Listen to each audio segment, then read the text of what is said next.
Improve करने की कोशिश करें। बिल्कुल। गुरजीत जी, इथोपिया की अगर हम बात करते हैं तो जो अफ्रीकन यूनियन के देश हैं, एक तो अफ्रीकन यूनियन का मुख्यालय वहाँ पर है और जो इसके देश हैं 50 से ज़्यादा देश हैं, 55 के करीब जो देश हैं उनमें जो सबसे जिसे कहते हैं कि विकसित होता हुआ और मुखर होता हुआ देश इसे कहा जाता है, वहाँ पर प्रधानमंत्री की जो बातचीत है, जो बायलैटरल टॉक्स वहाँ पर होंगी, जिस तरह के समझौते होंगे या जिस तरह से एक कूटनीतिक संदेश निकल कर जाएगा, वो अपने आप में कितना अहम होगा? ये बहुत ही अहम होगा क्योंकि अफ्रीका में इथोपिया की जो पोजीशन है वो बड़ी अहम है।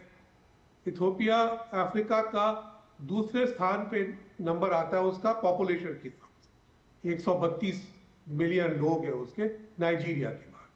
दूसरी बात है, जो अफ्रीका की फास्टेस्ट ग्रोइंग इकोनॉमीज है उसमें इथोपिया का नाम आता है। 23-24 में 8% उसका ग्रोथ रेट था। और इथोपिया चाहता है कि अमेरिका और यूरोप के अलावा उसका जो ट्रेड और निवेश का संबंध है वो और देशों से भी हो। इसमें भारत अहम है। भारत की ओर से तकरीबन जो निवेश है $4 बिलियन के ऊपर है। और अब क्योंकि इथोपिया IMF के कायदों से जूझ रहा है, उसको एक इंडियन निवेश की नई वेव चाहिए कि वो आके उसकी मदद करे।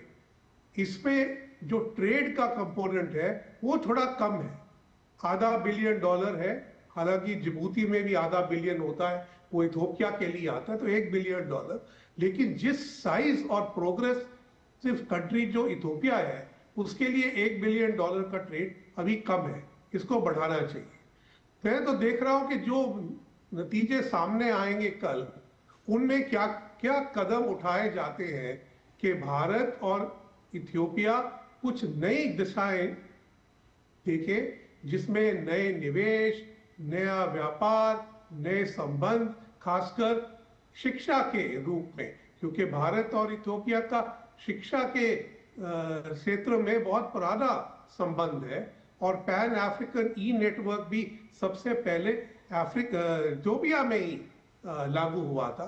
तो हमें बहुत चीजें कर सकते हैं साउथ साउथ बेस पे। अब देखना यह है कि हम उसे कितना संपन्न कर पाते हैं। बिल्कुल।